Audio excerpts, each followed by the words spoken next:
I relay. Mga Pinoy na mahilig sa healthy food.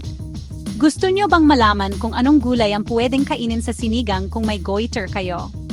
Linawin natin yan ngayon din.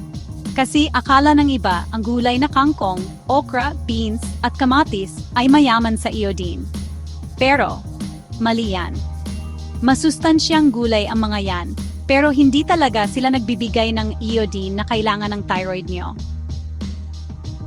Ang iodine na kailangan nyo para hindi magka-goiter ay kadalasang nakukuha sa iodized salt, mga pagkaing dagat tulad ng isda at hipon, dairy products at itlog. Hindi sa mga gulay na nabanggit ko kanina.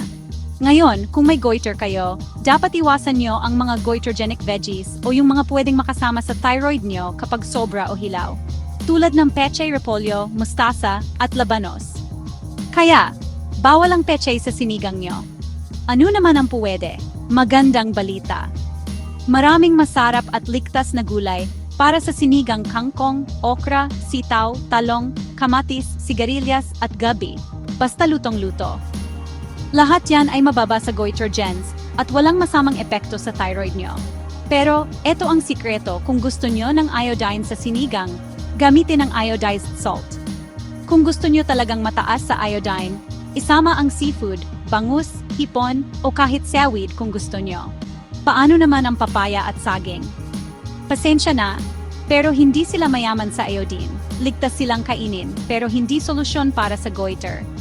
Kaya tandaan, okra, talong, sitaw, kangkong ligtas. Pero para sa iodine, iodized salt at seafood ang sagot. Manatiling malusog, mga kaibigan. Kung gusto nyo ng sample meal plan para sa goiter, mag-comment lang sa baba. Break time .5